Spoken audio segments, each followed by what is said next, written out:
이 사건은 아마 시청하시는 분들 중 어렴풋이 기억하실 분도 있으실 거라 본다.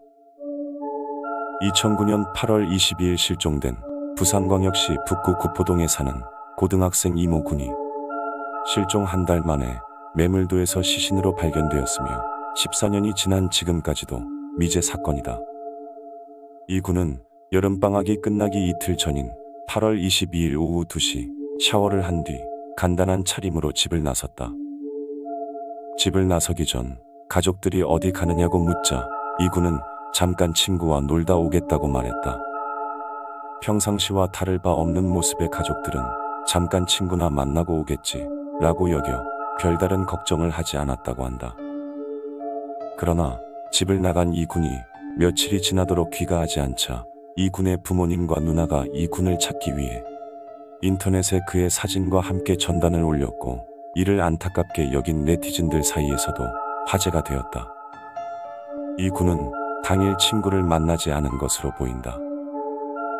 실종 당일 행적은 지하철 CCTV로 대략 확인할 수 있었다.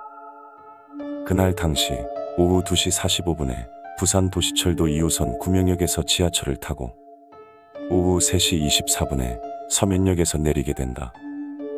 그랬다가 3시 42분에 다시 서면역에서 부산 도시철도 1호선을 타고 오후 3시 57분에 중앙역에서 내리게 된다.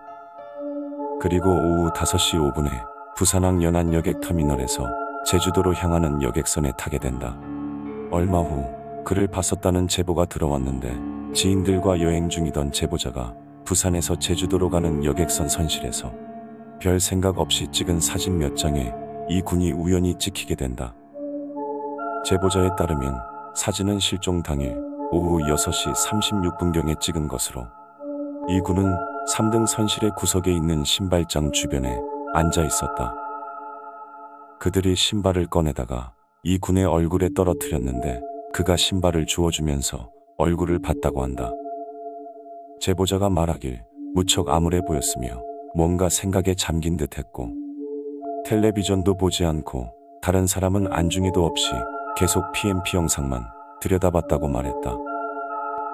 다음날 아침에는 이 군의 모습이 보이지 않았고 하선을 할 때도 보지 못했다고 한다. 8월 29일 경찰이 이 군이 구매한 것으로 추정되는 여객선 승선표를 발견했는데 이 군의 이름과 주민등록번호가 기재되어 있었다. 경찰은 이 군의 컴퓨터를 분석한 결과 외출 직전에 제주도로 가는 배상 및 운항 시간을 인터넷으로 검색했었다고 한다. 사전에 정보를 검색했으며 차비와 배삭으로 쓸 돈을 찾기 위해 통장을 가지고 나갔다는 점에서 우발적 가출은 아닌 것으로 보인다.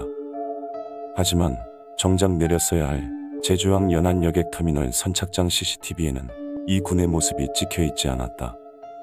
즉, 이 군은 제주도에서 내리지 않은 것으로 보인다. 그럼 이 군이 남해 한가운데서 뛰어내려 실족사했다는 결론이 나오게 된다. 그러나 CCTV 영상이 없으니 다른 길을 통해 제주항 연안여객터미널에서 빠져나가지 않았느냐고 터미널 측에 문의했더니 자동차나 택시 등을 이용하면 CCTV에 찍히지 않는다고 했다. 그래서 여객선이 도착할 무렵에 차량 CCTV를 조회해보니 총 39대의 차량이 배에 타게 된다. 하지만 조사해보니 별다른 성과가 없었고 여객선 CCTV, 제주항 CCTV 어디에나 이 군의 모습은 찍히지 않았다.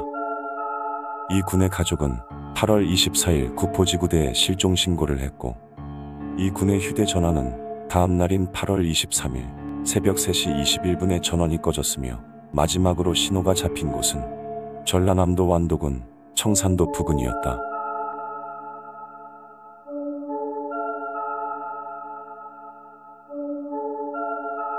그런데 실종 한 달 후 9월 20일 오전 10시 20분경 경상남도 통영시에서 매물도 해안가를 청소하던 60살 김모 씨가 신을 발견해 경찰에 신고했다.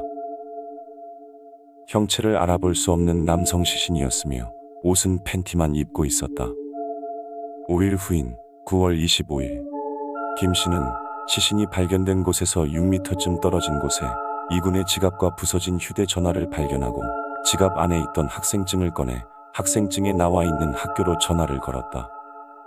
학교 측은 경찰서에 이 사실을 알렸고 경찰은 통영해경과 공조해 유족들에게 연락을 취했다. 다음 날인 9월 26일 오전 11시 통영의 한 병원에 안치된 시신을 유족들이 보고 확인한 결과 치아 상태와 팬티의 색상을 비롯한 신체적 특징을 토대로 이군으로 확신했고 이 군의 아버지와 DNA 대조를 국립과학수사연구소에 의뢰한 결과 이군으로 최종 확인되었다. 이군을 발견되었으나 수많은 의문점이 남은 사건으로 원인이나 동기 및 과정마저도 전부 불확실했었다.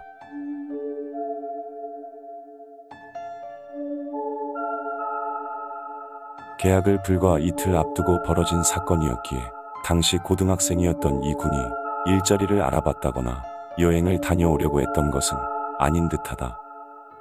만일 여행이라면 당장 생활에 필요한 여벌의 옷도 챙겨갔을 것이며 가족들에게도 굳이 비밀로 해야 할 이유가 전혀 없었다.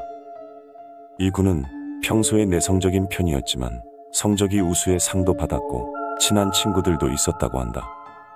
거기다 온라인 게임을 함께 즐기는 친구들도 있었고 실종 당일에도 친구들과 가벼운 문자를 주고받았다. 당일 문자 내용을 조사했더니 실종 당일 오후 6시 25분에 아래와 같은 문자를 보냈다.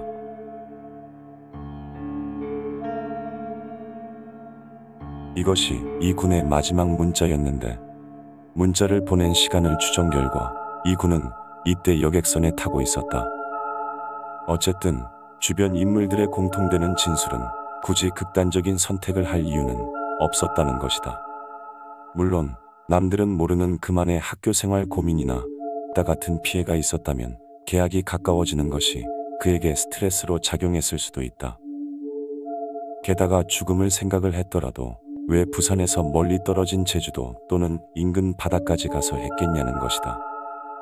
경찰은 이군이 알 수 없는 이유로 배에서 떨어져 해류에 밀려 매물도에 이르렀을 것으로 추정하고 있으나 극단적 선택에 대해서는 유서나 단서가 없으니 단정할 수 없다고 말했다.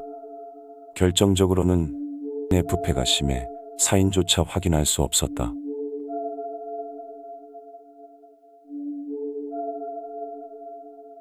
위치 추적 결과가 청산도 부근이라는 점 때문에 채팅이나 온라인 게임으로 알게 된 사람을 만나서 납치나 섬노예로 끌려갔다가 언론 관심이 집중되자 죽인 것이 아니냐는 의견도 있었다. 그러자 경찰은 미성년자들이 배에 승선하게 되면 출입항의 검문 검색과 선원 명부도 해야 하고 해서 외딴 섬이라든지 소형 어선에 팔려갔다면 바로 제보가 들어올 것이다 라고 확신을 하며 납치나 섬노예로 끌려간 것은 희박하다고 말했다. 거기다 가족들과 경찰이 청산도 일대를 수색했지만 아무 성과가 없었다는 점을 생각하면 이 주장은 설득력이 떨어진다.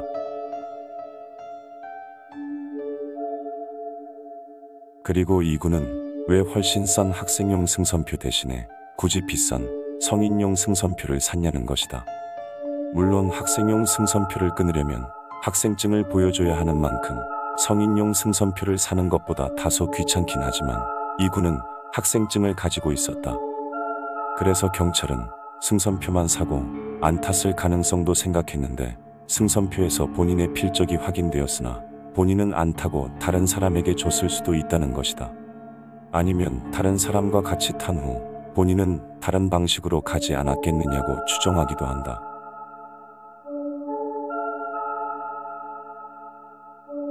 친구를 만나러 간다고 나갔는데 지갑과 휴대전화는 그렇다 치고 통장까지 가지고 나갔다.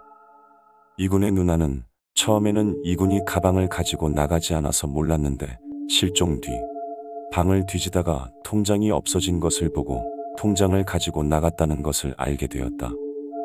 물론 이군이 평소에는 통장을 가지고 다니지 않았다고 한다. 집 근처 은행을 탐문 수사하던 중 한 은행 CCTV에서 이 군의 모습이 포착되었다. 확인 결과 이 군은 은행 ATM기에서 실종 당일 오후 2시 40분경 2만 원을 찾았다. 그런데 승선표 가격은 찾은 돈의 거의 2배인 3만 9천 원이었으므로 지갑 안에 현금이 더 있었던 것으로 추정된다.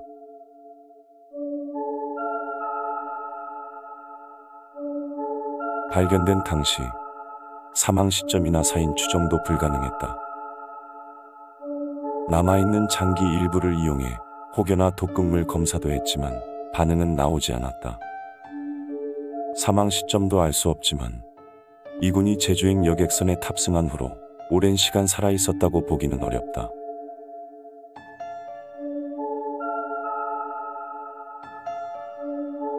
의문점은 여러 가지가 존재하는데 왜 뜬금없는 제주도가 아닌 경남 통영에 있는 매물도에 발견됐냐는 것이다. 그리고 이군이 손에 지갑과 핸드폰을 꼭 쥔 채 팬티바람으로 배에서부터 물에 빠져 매물도까지 떠내려왔다라고 보기에는 당연히 현실적으로 불가능에 가깝다. 그리고 해류에 의해 떠밀려왔다고 가정해봐도 핸드폰이나 지갑은 가라앉고 차라리 입었던 옷이나 신발이 같이 발견되는 것이 더 타당하다. 또한 발견된 이군은 팬티 차림이었다. 누군가가 옷을 벗겼든 자신이 벗었든 옷을 입고 있는 사람이 해류나 파도에 의해서 팬티만 남을 가능성은 굉장히 낮다. 이런 의혹들을 고려하면 이군이 매물도에서 팬티 차림으로 핸드폰과 지갑을 근처에 두고 물에 빠지게 된 것이 더욱 합당한 설명이 된다.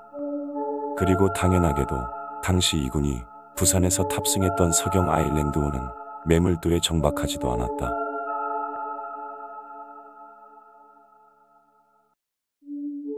이 군의 유가족들은 그동안 많은 네티즌과 시민들이 관심을 가져주셔서 감사하다. 동생 시신이 발견된 상황에서 더 이상의 수사가 의미가 있을지 의문이다. 라고 말을 했다. 이 군은 매물도까지 어떻게 오게 된 것일까? 그리고 무슨 이유로 제주도행 여객선을 탑승을 하게 된 것일까? 영상을 시청해 주셔서 감사합니다. 좋아요, 구독은 다음 영상 제작에 큰 힘이 됩니다. 그럼 다음 영상으로 찾아뵙겠습니다.